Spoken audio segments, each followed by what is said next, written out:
पुरुष गुस्सा होने पे एकांत जगह ढूंढते हैं ताकि वहां शांति मिले और पत्नी गुस्सा होने पे पति को ढूंढती है ताकि लड़कर अपना गुस्सा शांत कर सके। शादी में कुछ लड़के ऐसे भी होते हैं जिन्हें कोई भी चीज लाने को भेजो तो सबसे पहले वो सीधा लड़कियों के कमरे में ही जाके ढूंढते हैं। नरक भोगने के लिए पाप की जरूरत नहीं है। अगर आप शिक्षित बेरोजगार है तो ये जीवन किसी नर्क से कम नहीं है। प्रेमिका कहती थी कोई किस्मत वाली होंगी जिसे तुम मिलोगे। श्रीमती जी कहती है मेरे करम फूटे थे जो तुम मुझे मिले। अगर पत्नी की तबीयत ठीक नहीं हो तो उसे अस्पताल के बदले साड़ी की दुकान में ले जाए। फिर भी आराम न आए तो सुनार की दुकान में ले जाए, तुरंत आराम मिलेगा। इश्क में डूबे हुए लोगों की घर में सबसे मनपसंद जगह घर की छत होती है। नारी तब तक प्यारी लगे जब तक वो बेचारी लगे, खोले जुबा जब अपने हक में तेज धार वाली आरी लगे। नेटवर्क मार्केटिंग को आसान भाषा में समझिए। 25 लोगों का पैसा फंसाने के बाद आपको 1500 रुपए का चेक मिल जाएगा।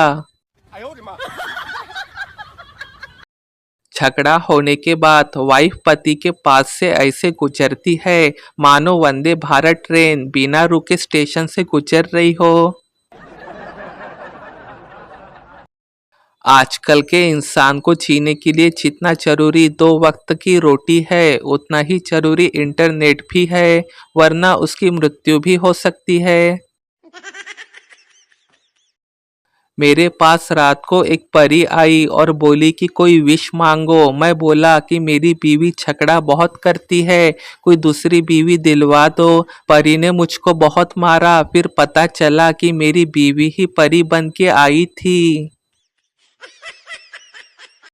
पिता बोले अगर तू फिर परीक्षा में फेल हुआ तो मुझे पापा मत बोलना। रिजल्ट के बाद पिता तुम्हारा रिजल्ट कैसा रहा? पुत्र दिमाग खराब मत कर छगनलाल, तूने बाप होने का हक खो दिया है। बेल्ट बेल्ट से पिटाई हुई फिर।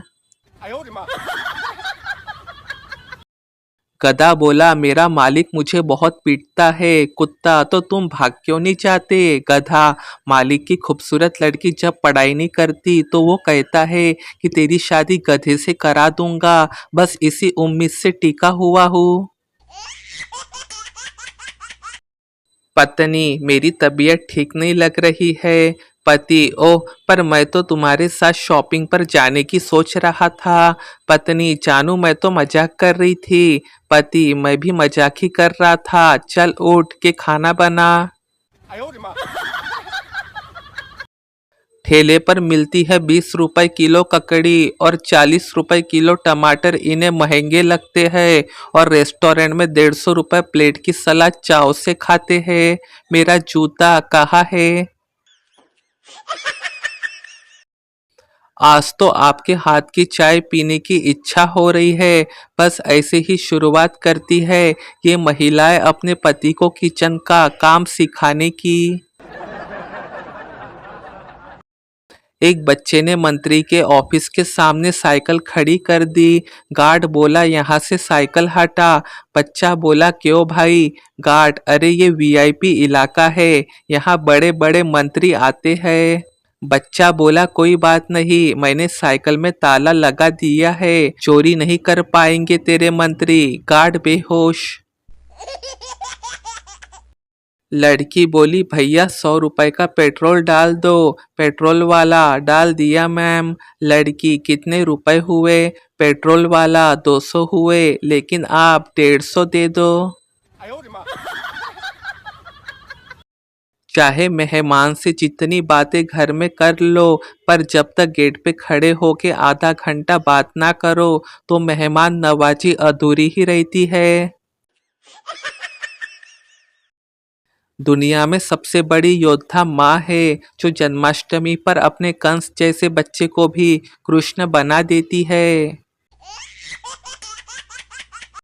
कुछ बेटियां मायके की तंगी को कई बार ऐसे भी छुपाती है, खरीद के अपने ही पैसों की साड़ी ससुराल में जाके मायके की बताती है।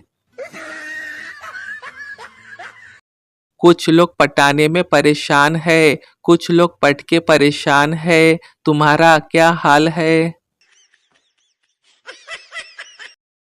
जज ने मुजरिम से पूछा, तुम्हारी आखिरी ख्वाहिश क्या है? मुजरिम बोला, आपकी बेटी से शादी, एप्पल का आईफोन, 100 करोड़ रुपए, यूएसए का वीजा, 2 साल का हनीमून, 6-7 बच्चे जो आपको नाना कहे और मुझे पापा कहे और मैं उनकी शादी करवा दूं। उसके बाद आप जो भी फैसला दोगे मुझे मंजूर होगा। जज जोर जोर से हंसते हुए टेबल पे ही कूदने लगा और बोला, मेरी कोई बेटी ही नहीं है, लटका दो इसे।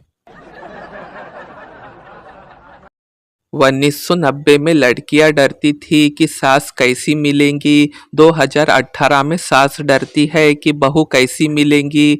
1988 की लड़कियां बोलती थी साजन मेरा उस पार है, मिलने को दिल बेकरार है, और अब इस मॉडर्न युग की लड़कियां बोलती है साजन मेरा उस पार है, जल्दी से आजा वरना दूसरा तैयार है।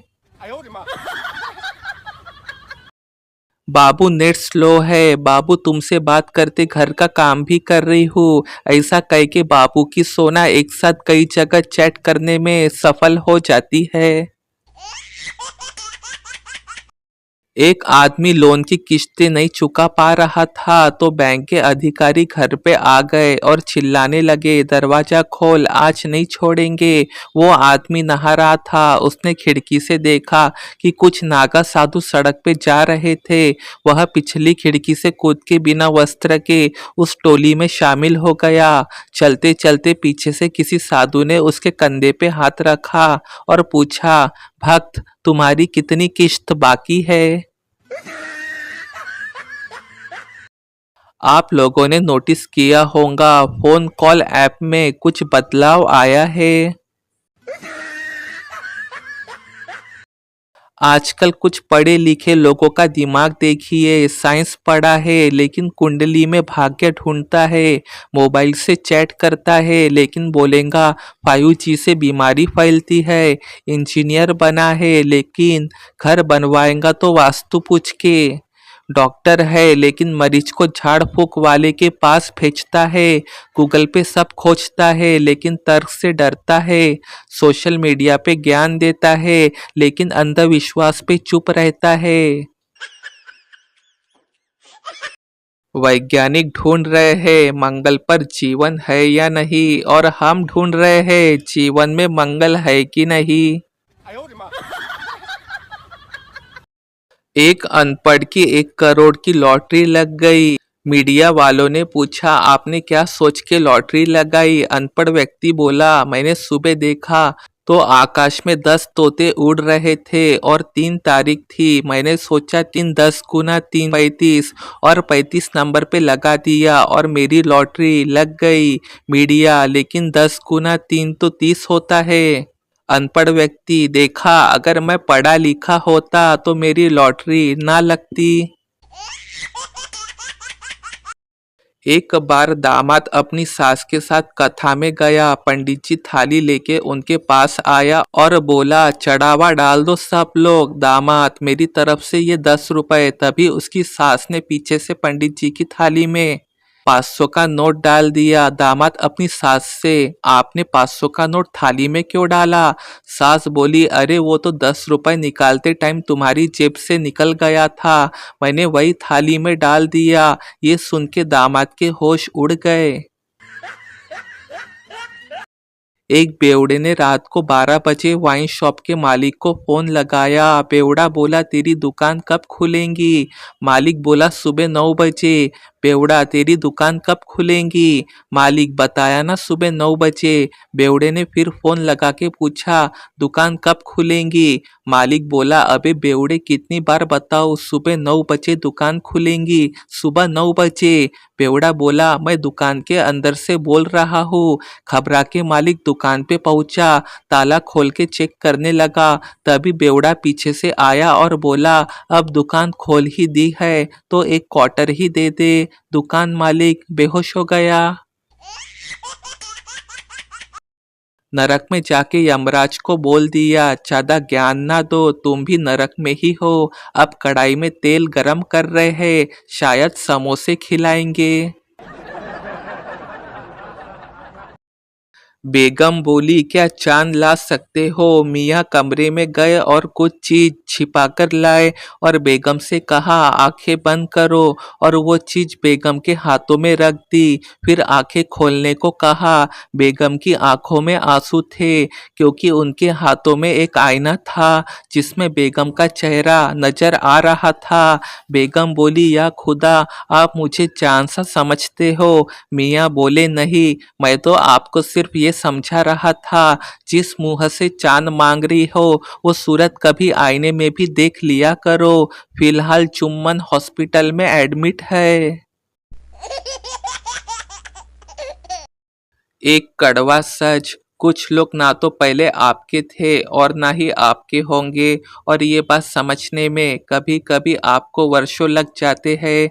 जरूरी और जरूरत में बहुत फर्क होता है। कभी कभी हम सिर्फ जरूरत होते हैं, जरूरी नहीं।